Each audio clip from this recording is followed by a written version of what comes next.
What do you eat usually at home in the morning? Rice with ham. No, no, No. honey, It no. rhymes with ham. Rhymes with Ah, ham. it rhymes with It's ham. jam. Yes. C'est le tea time chez Lindsay et Andrew, un couple d'Anglais arrivé il y a une quinzaine d'années en France. Cette semaine, ils reçoivent Anne-Sophie, Stéphanie et Sophie, 3 femmes d'affaires comme ils disent. Elles travaillent dans le secteur de l'agroalimentaire.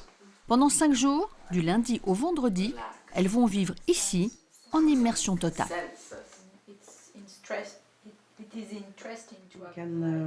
Put forward another one. Okay, you could even use put forward options. Option.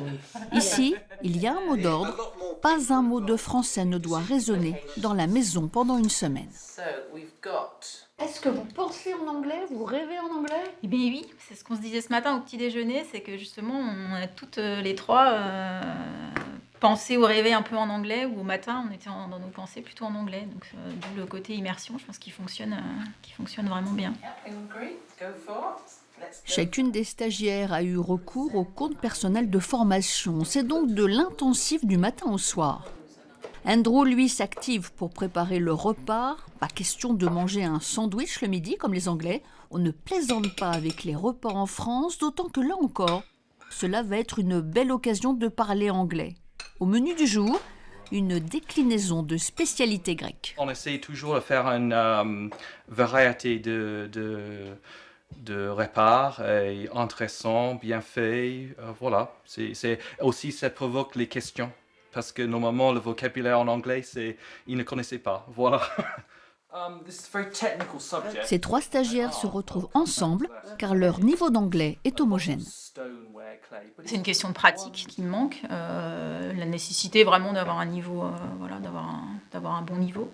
La pratique et puis je pense un peu la confiance en soi, c'est ça qu'on cherche aussi dans les formations, c'est de gagner de la confiance en soi autant que de la technique.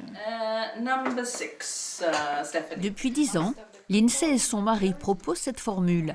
Elle intéresse aussi bien des informaticiens, des anciens marins-pêcheurs bretons qui travaillent sur des plateformes pétrolières ou encore des chefs d'entreprise.